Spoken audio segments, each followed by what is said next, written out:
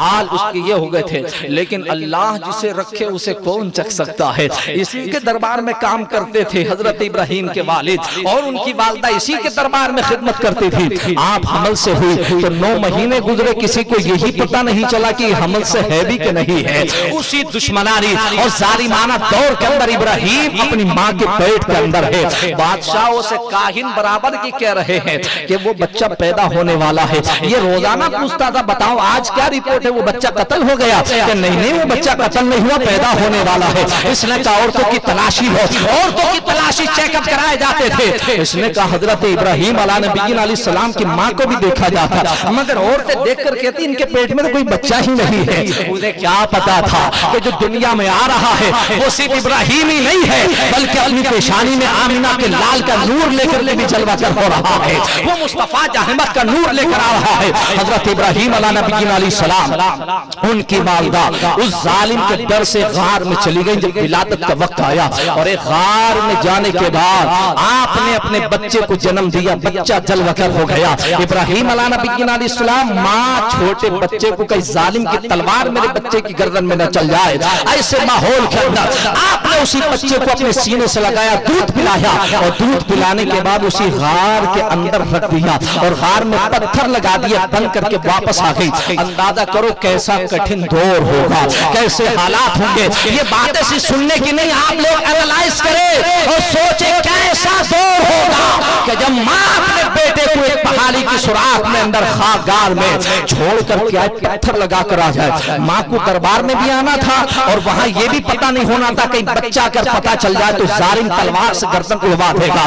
حضرت ابراہیم علیہ نبی علیہ السلام ہے, ادھر غار میں ماں چھوڑ کر آ رہی ہے, ادھر ماں جب چھوڑ کر کے آئی تو اللہ نے سدرہ کے مکی جبریل کو بھیج دیا. فرمایا جا جبریل اسی غار کے اندر میرے ابراہیم کے پاس بیٹھ کر کے باتیں کرنا, جب تک اس کی ماں نہ آئے ابراہیم رونا نہیں چاہیے, اس لیے کہ ہم نے اس نے مقام خلت کا درجہ عطا فرما دیا ہے. ان کی پرورش ہو رہی ہے. اللہ کا نبی ابراہیم علیہ نبی علیہ السلام ایک روایت میں 7 سال, ایک روایت میں 17 سال, 17 سال تک 17 ایئرز تک حضرت ابراہیم علیہ نبی علیہ السلام اسی غار میں جلوہ کر رہے. 17 سال کے بعد جب جوانی کا آپ نے جوانی کی دہلیز پر قدم رکھا اور پہلی بار آپ کی والدہ آپ کو گھر لے کر کے آئیں, لانے کے بعد باپ کا تو انتقال ہو گیا تھا. یہی جس کا نام آزر ہے چچا, اس کی ہی پرورش میں آپ رہے, یہی کفیل آپ کا بنا. جب آپ نے دیکھا تو یہ بڑے بڑے بت بناتا تھا اور بڑی بڑی جو ہے اسٹیچو بنا کر کے بھیجا کرتا تھا. ابراہیم علیہ نبی علیہ السلام جب جلوہ گر ہوئے, آپ کو اللہ نے نبوت عطا فرمائی تھی, اور نبوت عطا کرنے کے بعد اب نبوت کی ذمہ داری یہ ہے کہ اس کی تبلیغ کی جائے.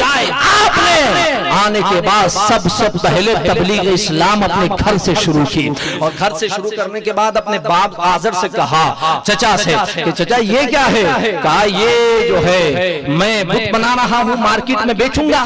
آپ نے فرمایا آپ اس کی عبادت کیوں کرتے ہو؟ تو کہا اچھا اس کی عبادت اس لیے کرتے ہیں کہ ہم نے اپنے آبا و اجداد کو ایسے ہی کرتے ہوئے دیکھا. تو حضرت ابراہیم علیہ نبی علیہ السلام نے سورۃ الانبیاء میں ہے 17 میں پارے میں اللہ کے نبی ابراہیم نے فرمایا تم اور تمہارے آبا و اجداد تم لوگ سب گمراہی میں تھے, میں جس دین کی دعوت دے رہا ہوں. تو ابراہیم سے انہوں نے کہا پھر تمہارا رب کون ہے؟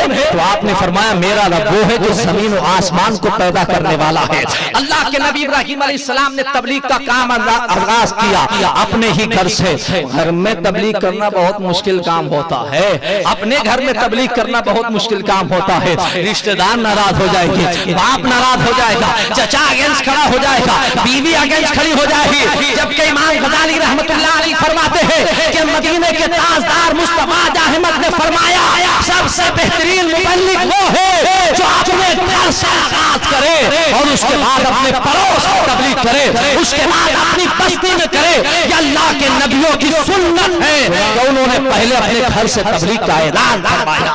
اس کے بعد ابراہیم علیہ نبینا علیہ السلام چونکہ رہنا بھی تھا اور تبلیغ بھی کرنا تھی, تو آپ کے چچا نے کہا کہ آپ کو یہی کام کرنا ہے ورنہ پھر آپ کو روٹی پانی نہیں ملے گا. تو آپ نے فرمایا کرنا کیا ہوگا. تو چچا نے وہ جو بت بنائے تھے وہ لیے اور لینے کے بعد کہا مارکیٹ میں چلو ان کو بیچنے کے لیے چلتے ہیں. انہوں نے کہا تم تو کہتے تھے ان کی عبادت کی جائے گی, تم ہی نے ہاتھ سے بنائے اور تم اپنے خدا کو بیچ کر کے آؤ گے اور پھر کہتے ہو ان کی عبادت کی جائے. بہرحال حضرت ابراہیم علیہ نبینا علیہ السلام نے وہ لیے, ان کے کاندھے پر لٹکوا دیے. اب وہ لے کر کے بتوں کو چلنے لگے, مارکیٹ میں ایک جگہ ٹھیلا لگایا, بیچنے لگے. تو حضرت ابراہیم علیہ نبینا علیہ السلام نے اس کو لیا, پتھر کو نالے میں ڈال دیا اور نالے میں ڈال کر فرمایا یہ ہے وہ جسے میں بیچ رہا ہوں, میں نے ڈالا نالے میں, یہ اپنے آپ کو روک نہیں سکا, جسے لینا ہو لے ہو, یہ کوئی فائدہ بھی نہیں دے سکتا ہے, کوئی نقصان بھی نہیں دے سکتا ہے, یہ کبھی کچھ نہیں کر سکتا ہے.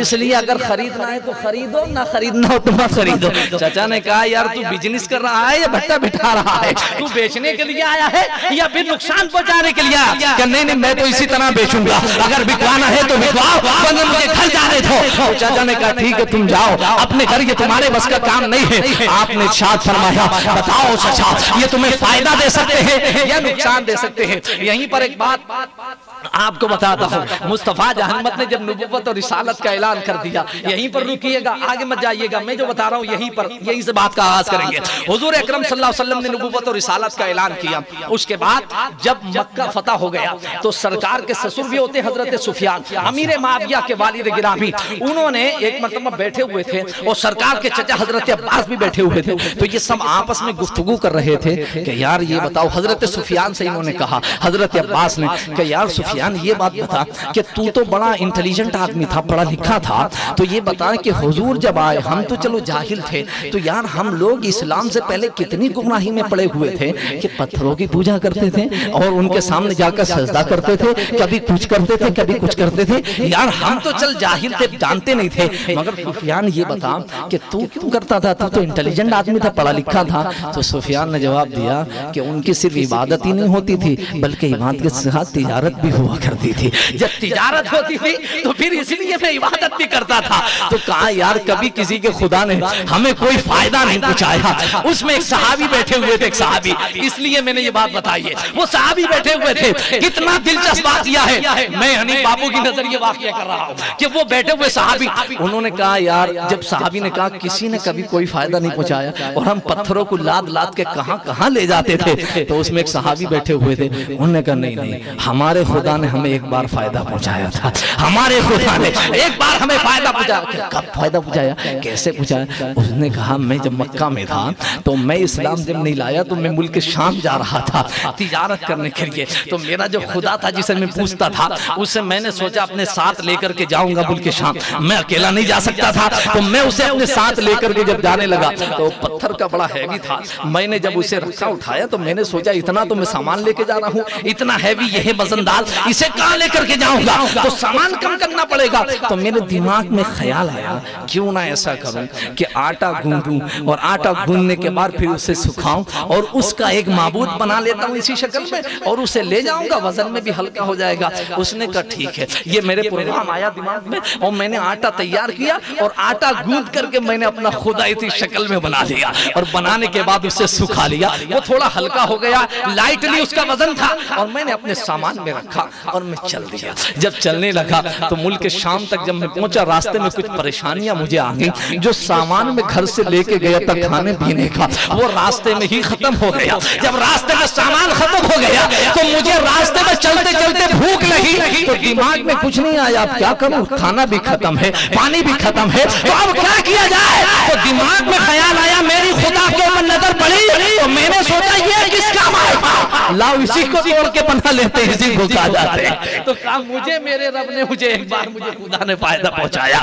یہ تھا حضرت ابراہیم علیہ نبی علیہ السلام ہے. اللہ اکبر. انہوں نے فرمایا کہ ان کی عبادت کیوں کرتے یہ نہ سن سکتے ہیں اور نہ یہ بول سکتے ہیں, نہ یہ اپنے اوپر مکھی بیٹھے تو اسے اٹھا اڑا سکتے ہیں۔ اللہ کا نبی ابراہیم علیہ السلام ہے، آپ نے اپنے چچا کو سمجھایا، چچا نے انکار کیا، اس کے بعد آپ نمرود کے دربار میں اسے لے کے حضرت ابراہیم علیہ السلام کو لے کر کے گئے، اور لے جانے کے بعد آپ نے کہا یہ میرا بھتیجا ہے، تو لوگ جاتے تو نمرود کو سجدہ کرتے، کہتے انا ربکم العالی، نمرود کہتا میں سب سے بڑا رب ہوں، سجدہ کرتے۔ تو حضرت ابراہیم علیہ السلام نے فرمایا چچا یہ کون ہے؟ تو کہا یہ ہمارا آپ کا رب ہے۔ فرمایا اچھا تمہارا رب یہ ہے تو پھر اس کا رب کون ہے؟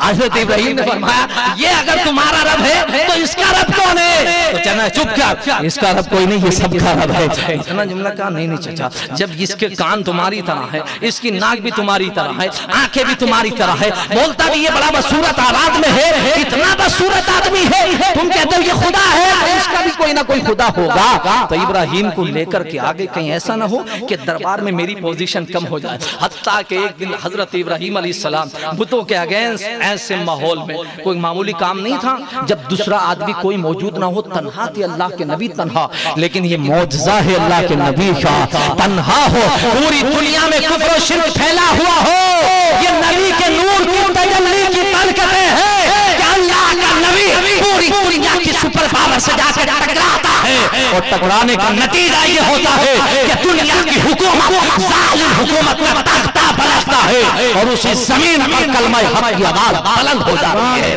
یہ اسلام ہے، یہ اللہ کے نبی کا معجزہ ہے۔ حضرت ابراہیم علیہ السلام ایک دن آیا، ان کے میلے کا میلہ لگتا تھا، عید ہوتی تھی تو عید میں میلہ لگتا تھا، سب اپنے خدا کو لے کے جاتے، رنگ برنگ کے کھانے بناتے، میٹھے بناتے، اور وہ بنا کر کے اپنا جو صنم کھانا تھا بڑا وہاں رکھ کے جاتے، اور کہتے جب شام کو شراب پی کے کھیل کے آئیں گے بعد میں اپنے خداؤں کے سامنے جھک کر کے بات ختم ہو جائے گی۔ حضرت ابراہیم سے بھی کہا ابراہیم چلو تم بھی میلے میں، چچا نے کہا، تو آپ نے فرمایا نہیں میری طبیعت خراب ہے، میں نہیں جا سکتا ہوں۔ آپ رک گئے، سب چلے گئے میلے میں۔ جب سب میلے میں چلے گئے، حضرت ابراہیم گئے بت کھانے میں، اور بت کھانے میں دیکھا تو بڑا والا جو تھا اس کی ناک پہ مکھی بیٹھی ہوئی تھی۔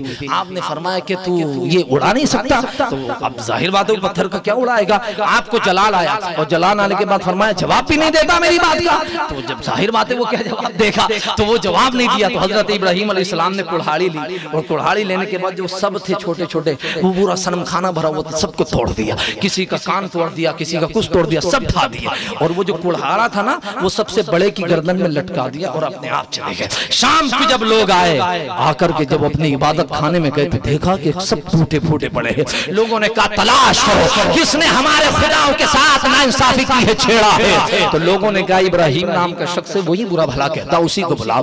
آپ کو بلایا گیا، بلانے کے بعد کہا کہ یہ آپ نے کیا ہے؟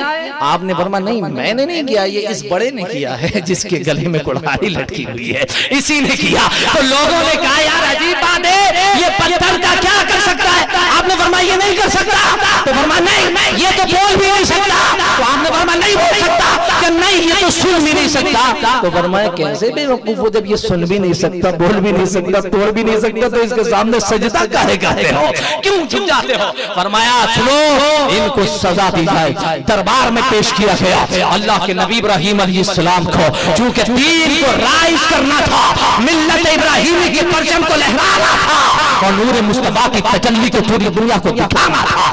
دربار میں پیش کیا، پیش کرنے کے بعد اللہ کے نبی علیہ السلام کو بے سر و سامان، ادھر دنیا کا سپر پاور، ادھر نہت تھے، ادھر کوئی فوج نہیں، کوئی آوان نہیں، کوئی انصار نہیں، کوئی ملٹری نہیں۔ یہ نبی کا معجزہ ہے جو تنہا جا کر بادشاہ کے سامنے کھڑا ہو گیا۔ یاد رکھو حق کی آواز اگر تنہا بھی زبان سے نکلے تو ساری دنیا پر بھاری ہوتی ہے، بے شک کہ اس کی زبان سے حق کو صدا کرتا ہو۔ اس لیے آپ تنہا جا کر کھڑے ہوئے، اور کھڑے ہونے کے بعد جب ابراہیم علیہ نبینا علیہ السلام کو کھڑا کیا گیا دربار میں نمرود کے، تو نمرود نے کہا یہ ہے وہ جو ہمارے خداؤں کی توہین کرتا ہے، مجھے خدا نہیں مانتا۔ تو ابراہیم علیہ السلام سے نمرود نے کہا بتاؤ تمہارا خدا کون ہے؟ ابراہیم نے جواب دیا علم تر الی الذی حاج ابراہیم فی ربہ ان آتاہ اللہ الملک اذ قال ابراہیم ربی الذی یحیی و یمیت قال انا احيي واميت قال ابراہیم فان اللہ یاتی بالشمس من المشرق فاتی بها من المغرب فبہت الذی کفر واللہ لا یہدی القوم الکافرین۔ اللہ پاک نے فرمایا جب ابراہیم علیہ السلام دربار میں حاضر ہوئے، نمرود نے پوچھا بتاؤ تمہارا رب کون ہے؟ ابراہیم نے فرمایا سن میرا رب وہ ہے، میرا رب وہ ہے جو زندگی بھی دیتا ہے اور موت بھی عطا کرتا ہے، جو زندگی پر بھی قادر ہے موت پر بھی قادر ہے۔ فرما تیرا وجود نہیں تھا، ایک پانی کے قطرے سے تجھے پیدا فرمایا، اتنی بڑی سلطنت تجھے عطا فرمائی، تو دیکھنے کا بھی اچھا نہیں ہے، پھر بھی رب نے تجھے عطا فرمایا اور ایک لمیٹڈ ٹائم کے لیے تجھے دنیا میں بھیجا ہے۔ علم ترى ابراہیم الذی حاج ابراہیم فی ربہ ان اللہ الملک اذ قال ابراہیم ربی الذی یحیی ویمیت۔ رب وہ ہے جو زندگی بھی دیتا ہے موت بھی عطا کرتا ہے۔ نمرود کے پاس کوئی جواب نہیں تھا چونکہ وہ جاہل آدمی بھی تھا، تو اس کے پاس جواب تو نہیں تھا۔ اس نے کہا ہے یہ کون سی بڑی بات ہے؟ جب سب کے سامنے خاموش ہو گیا تو ایک جاہلانہ جواب اس نے دیا، کہا یہ کون سی بڑی بات ہے زندگی اور موت کو دینا؟ قال انا احیی و امیت، میں بھی تو یہ کام کر سکتا ہوں، میں بھی زندگی دے سکتا ہوں موت دے سکتا ہوں۔ یہ بات سنی تو ابراہیم سمجھ گئے یار یہ تو بہت ہی بڑا بے وقوف ہے، اسے تو سمجھانا بہت مشکل کام ہے، اس نے تو بڑا احمقانہ جواب دے دیا کہ یہ کام تو میں بھی کر سکتا ہوں۔ حالانکہ زندگی اور موت رب کے اختیار میں ہے، کسی بندے کے فرما کیسے؟ اس نے کہا دربار میں کہا اپنے وزیر سے اسے بلاؤ جسے ابھی تھوڑی دیر کے بعد پھانسی ہونے والی ہے، تو اسے بلایا گیا۔ فرمایا تمہیں پھانسی کب ہوگی؟ کہا ابھی تھوڑی دیر کے بعد ہونے والی ہے۔ فرمایا جاؤ گھر جا کے گھومو پھرو، تمہاری پھانسی آزاد کر دیا گیا۔ اس کے بعد ایک بیچارہ ایسی سیدھا سادہ بیٹھا ہوا تھا، اس کو بلایا ادھر آؤ۔ فرمایا جلاد کو کہا اس کی گردن اڑا دو، تو کہا دیکھا اسے پھانسی ہونے والی تھی میں نے زندگی دے دی، اور یہ بیچارہ سیدھا بیٹھا ہوا تھا میں نے اسے موت کے گھاٹ اتار دیا، تو یہ کام تو میں بھی کر سکتا ہوں۔ حالانکہ اس کا جواب تھا کہ یہ بے وقوف اس زندگی کا نام اور موت کا نام تھوڑی ہے، کسی کو آزاد کر لینا، جسے ابھی قتل کیا اسے زندہ کر کے دکھا، اس کا نام۔ لیکن ابراہیم علیہ نبینا علیہ السلام نے فوراً ہی دوسرا سوال کیا، فرما تو یہ کہتا ہے قال انا احیی و امیت قال ابراہیم فإن اللہ یاتی بالشمس من المشرق فاتی بها من المغرب۔ فرما سوچ اگر تو رب ہے تو میرا رب وہ ہے جو مشرق سے سورج نکالتا ہے مغرب میں لا کر کے غروب کر دیتا ہے۔ اگر تو رب ہے تو مغرب سے نکال مشرق میں لا کر کے چھپا۔ فبہت الذی کفر، اس کے بعد اس کی زبان خاموش ہو گئی، حق کا پکا رہ گیا۔ جب جواب نہیں ہوتا نا دلائل سے تو آدمی پھر وہ کھسیانی بلی کھمبا نوچے والا حساب ہو جاتا ہے، پھر وہ ذاتیات پہ آتی ہے، یہ ایسا ہے، یہ بولتا ایسا ہے، یہ چلتا ٹیڑھا ہے، یہ اٹھتا ایسا ہے، یہ کھاتا ایسا ہے، پھر ذاتیات پہ بندہ پرائیویٹ وے میں اس پہ اٹیک کرتا ہے۔ یہی ہوا تھا حضرت ابراہیم کے ساتھ بھی، جب وہ جواب نہیں دے سکا۔ اچھا یہاں پر رکیے، ایک اچھی تفسیر نہیں آپ کو سناتا ہوں، امام جلال الدین سیوطی رحمت اللہ تعالی علیہ، سبحان اللہ۔ علامہ اسماعیل حقی رحمت اللہ علیہ نے قلم توڑ دیا اس جملے کو کہنے کے بعد۔ آپ فرماتے ہیں چونکہ یہ ہمارے شفیع باپو نوجوان عالم دین ہیں اور پٹوریا دارالعلوم میں پڑھ لے، ہمارے دوست کا ایک دارالعلوم ہے پٹوریا ساؤتھ افریقہ میں، علامہ اکبر ہزاروی پاکستان کے ہوتے ہیں، ان کا دارالعلوم بہت بڑا ہے جس میں تقریباً 25 یا 35 ممالک کے طلباء پڑھتے ہیں، اس میں یہ زیر تعلیم ہے ماشاءاللہ، جس میں مصر کے اساتذہ، اس لیے میں یہ تفصیل نہیں سنا رہا ہوں۔ علامہ اسماعیل حقی نے قلم توڑ دیا لکھنے کے بعد۔ آپ فرماتے ہیں پہلا سوال جو کیا تھا حضرت ابراہیم نے، فرما میرا رب وہ ہے فإن اللہ یاتی بالشمس من المشرق فاتی بها من المغرب۔ فرمایا میرا رب وہ ہے جو مشرق سے سورج کو نکالتا ہے مغرب میں چھپاتا ہے۔ علامہ اسماعیل حقی فرماتے اللہ نے جبریل سے فرماتا جبریل تیار رہنا، تو مولا کس لیے؟ فرمایا سورج کے جو اوپر مامور فرشتے ہیں ان کو آرڈر کر دو۔ تو کس بات کا آرڈر کر دوں مولا؟ فرمایا میرا ابراہیم سوال کرنے والا ہے، اگر نمرود سوال کے جواب میں یہ کہتے کہ وہ جو مشرق سے نکالتا ہوں وہ میں ہی ہوں، جو مغرب میں چھپاتا ہوں میں ہی ہوں، وہ اپنے خدا سے کہے کہ وہ مغرب سے مشرق میں چھپا دے، تو فرشتوں تیار رہنا، اگر یہ سوال پلٹ کے نمرود کرتے اور میرا ابراہیم زبان کھول دے تو جیسے وہ کہے گا ویسی سورج کو سبحان اللہ سبحان اللہ سبحان اللہ، ویسی سورج کو کر دیا جائے گا۔ بہرحال اس کے پاس تو کوئی جواب ہی نہیں تھا، لیکن علامہ اسماعیل حقی پہ قربان جاؤ سبحان اللہ، وہ کہتے ہیں رب کا یہ وعدہ ہوا تھا کہ اگر وہ یہ کہہ دے نہیں یہ تو میں ہی کرتا ہوں، فرمایا نہیں، میرا ابراہیم پلٹ کے اچھا تو میرا رب وہ ہے جو مغرب سے نکالے گا مشرق میں چھپا دے گا، تو کہنا روٹ چینج کر دینا اور سورج کو لا کر کے مغرب کے مقام پر کھڑا کر دینا۔ کیوں کر دینا؟ اس لیے کر دینا واتخذ اللہ ابراہیم خلیلا، ہم نے ابراہیم کو اپنا خلیل بنا لیا۔ اس کے بعد اللہ کے نبی ابراہیم علیہ السلام کو جو میں نے کہا نا ذاتیات پہ حملہ ہونے لگا تو نمرود کھسیا گیا، غصہ ہو گیا، ظاہر بات ہے سب کے سامنے بے عزتی ہو گئی بھرے دربار میں، تو اس نے کہا اب میں تمہیں سزا دوں گا۔ تو کہا کیا سزا دو گے؟ تو اس نے پورے بائبل شہر میں اعلان کیا کہ میرے محل کے پار جو ایک بہت بڑا میدان ہے اس میں لکڑی کو جمع کیا جائے، انہیں گرفتار کر کر کے قید خانے میں ڈال دیا جائے۔ 3 مہینے تک اس میں لکڑیاں ڈلتی رہی، کتنے؟ پورا شہر لکڑی کھٹا کرتا اور 3 مہینے تک لکڑیوں کا الاؤ لگا کر کے لکڑیاں جمع کرتا رہا۔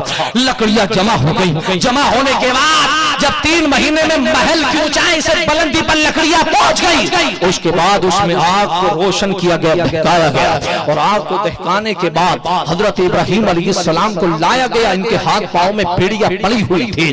اس کے بعد حضرت ابراہیم علیہ السلام کو جب لائے تو لوگوں نے کہا اتنی بڑی آگ میں کیسے ڈالا جائے گا، کیسے اتنی بڑی آگ میں حضرت ابراہیم کو ڈالا جائے گا؟ تو ایک روایت میں تو یہ آتا ہے کہ جب وہ آگ لگائی تو اس کی آگ کی لپٹیں زمین سے اس کے محل سے 40 فٹ اونچی باتیں کر رہی تھی آسمان سے، اتنی اونچی آگ لگائی ہوئی تھی۔ تو کسی نے کہا محل پہ سے جلات سے کہو کہ انہیں نیچے پھینک دیا جائے، کہا نہیں محل پہ سے پھینکے گا تو وہ خود جل جائے گا، تو کیا کیا جائے؟ ایک ہتھیار اس زمانے میں چلتا تھا، آج بھی منجنیق جس کو کہا جاتا ہے، کہ اس کو رسوں کو بڑا بڑا منجنیق، شیطان نے یہ مشورہ دیا تھا کہ بڑے بڑے ڈنڈے لو، بڑے بڑی لکڑیاں لو اور اس میں منجنیق کے ذریعے انہیں بٹھاؤ اور بٹھا کر کے جھولے کی شکل میں جھلاؤ اور اس کے ذریعے ساتھ میں اس کو پھینک دیا جائے۔ حضرت ابراہیم علیہ السلام کو 3 مہینے کی قید کے بعد منجنیق کے ذریعے سے جس کی آسمان سے باتیں کر رہی تھی آگ، اس کے اندر ڈالا گیا۔ جب آپ کو منجنیق میں لا کر رکھا گیا تھا تو آپ پر مامور فرشتہ آ گیا، کہا آپ کہیں تو میں اسے اڑا دوں۔ آپ نے فرمایا نہیں مجھے تیری ضرورت نہیں ہے۔ ابراہیم علیہ السلام کے پاس ہواؤں کا فرشتہ آ گیا کہ آپ کہیں تو میں ایسی ہوا چلاتا ہوں کہ پورا شہر تباہ و برباد ہو جائے گا۔ آپ نے فرمایا مجھے تیری بھی ضرورت نہیں ہے۔ پانی کا فرشتہ آ گیا، کہا ابراہیم اگر اجازت ہو تو پانی برسا دیتا ہوں، ساری آگ پانی پانی ہو جائے گی۔ فرمایا مجھے تیری بھی ضرورت نہیں ہے۔ جب آگ میں پھینکا جانے لگا تو سید الملائکہ جبریل امین حاضر ہوئے اور کہا حل لک حاجت یا ابراہیم، اے ابراہیم اگر کوئی حاجت ہو تو مجھے بتاؤ، میں تمہارے رب سے جا کر کہہ دوں گا۔ ابراہیم نے فرمایا نہیں جبرائیل اس کی بھی ضرورت نہیں ہے۔ تو کہا مجھ سے نہیں کہہ سکتے تو اپنے رب سے کہہ دو۔ رب سے جب کہوں جب رب کو پتا نہ ہو کہ میں کس حال میں ہوں، رب سے جب کہوں جب اسے پتا نہ ہو، تو کہا وہ نہیں دیکھ رہا ہے کہ میرے ہاتھ بندے ہوئے ہیں، اسے نہیں پتا کہ آگ آسمان سے باتیں کر رہی ہے، اسے نہیں پتا ہے کہ میرے پاؤں کے اندر بیڑیاں ڈال دی گئی ہے۔ تو کہا پتا ہے؟ تو کہا جبریل جب پتا ہے تو جس حال میں خدا رکھے گا اس حال میں ابراہیم راضی ہو جائے گا۔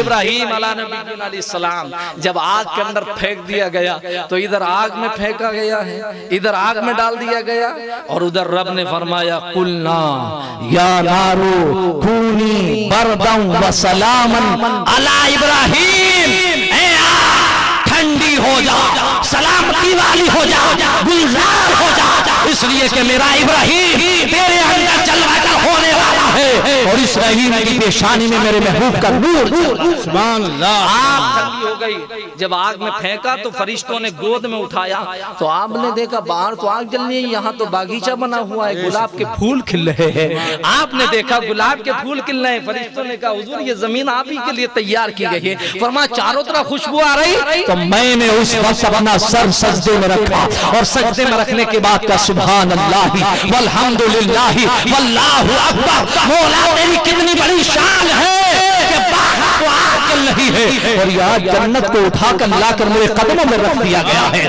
فرما ابراہیم جانتا نہیں ہے تیری پیشانی میں ہمارے محبوب کا نور جلوہ گر ہے, اس لیے یہ اہتمام کیا گیا ہے, اس لیے اہتمام کیے گا. 40 دن مسلسل وہ آگ کے شعلے بھڑکتے رہے, 40 دن تک آگ میں ابراہیم رہے. لوگوں نے سمجھا تھا کہ اب ہڈیاں بھی نہیں بچی ہوں گی. اس کے بعد اللہ کا نبی ابراہیم نکلتا ہے تو ایسے تھے کہ کپڑا بھی کالا نہیں ہوا تھا. یہ نور مصطفیٰ ہے, یہ نور مصطفیٰ ہے. اعلیٰ حضرت نے اسی لیے فرمایا چمک تجھ سے پاتے ہیں سب پانے والے, میرا دل بھی چمکا دے چمکانے والے. حضور سرور کائنات کا نور پاک ان کی پیشانی میں جلوہ گر تھا. ابراہیم علیہ السلام جب جبریل نے کہا نا بتاؤ کوئی حاجت ہو تو میں رب سے کہہ دوں گا, میں رب سے کہہ دوں گا. یہ جبریل نے سب سے کہا تھا, سب سے کہا تھا یہی بات. جب آدم کو زمین پر اتارا تھا تو ان سے بھی یہی کہا تھا حل کا حاجت یا آدم, بتاؤ کوئی حاجت ہو تو مجھے بتاؤ, میں وہاں رہتا ہوں جہاں تم نہیں جا سکتے ہو. جب حضرت شیش کی باری آئی تھی ان سے بھی یہی کہا تھا, حضرت ادریس سے بھی یہی کہا تھا, حضرت ہود سے بھی یہی کہا تھا, حضرت نوح سے بھی یہی کہا تھا, ابراہیم سے بھی یہی کہا. جب اسماعیل کے گردن پر چھری رکھی تھی تب بھی یہی کہا تھا. جب حضرت عیسیٰ کو یہی سوال کیا گیا تھا, موسیٰ سے یہی کہا تھا. قربان جاؤ آمینہ کے لال پر, گنبد خضرا کے بقیع پر. جب معراج کی رات میرے مصطفیٰ سدرہ پر پہنچے تھے تو سدرہ پر پہنچنے کے بعد فرماتا چلو جبریل, تو کہا یک موے برسر پرم فروغ تجلہ بسوزت پرم. اب ایک بال کے برابر بھی آگے گیا تو یا رسول اللہ میرے پر جل جائیں گے. جبریل کا جو آخری سٹیج یہی ہے, اب اس سے آگے نہیں. تو حضور نے فرمایا تھا جبریل تم نے ہمارے دادا سے کہا تھا اللہ کا حاجت یا ابراہیم, ابراہیم کوئی حاجت ہو تو بتاؤ ہم وہاں جاتے رہتے ہیں جہاں تم نہیں جا سکتے. تم نے یوسف سے جب کنویں میں گرے تھے تو یہی کہا تھا کوئی حاجت ہو تو بتاؤ ہم وہاں رہتے جہاں تم نہیں جا سکتے. جب میرے باپ آدم کو اتارا تھا تو تم نے یہی کہا تھا کہ تم بتاؤ کوئی حاجت ہو تو ہم وہاں رہتے جہاں تم نہیں جا سکتے. جبریل بتا اب تیری کوئی حاجت ہو تو محمد وہاں جا رہا جا تو نہیں, وہاں جا رہا جہاں تو نہیں جا سکتا ہے. وہ ہزار عالم میں ایک لمحے میں آنا جانا میرے حضور کا ہے, دل ٹھکانا میرے حضور کا ہے. یہ ہے مصطفیٰ جان احمد سرور کائنات جو ایک لمحے میں ادھر ہیں اور ایک لمحے میں ادھر ہیں. تو یہ نور مصطفیٰ سرور کائنات کی جلوہ گری تھی جو آدم علیہ نبینا علیہ السلام کی پیشانی میں جلوہ گر تھا. تو نہ ابراہیم کی پیشانی میں تو نار نمرود گلزار ہو گئی. اور 40 دن کے بعد آپ وہاں سے نکلے, آپ نے تبلیغ فرمائی اور اس کے بعد اللہ کا حکم ہوا کہ یہ شہر چھوڑ لو, ہجرت کر لو. آپ نے ہجرت کی اور ہجرت کر کے آپ مصر آئے.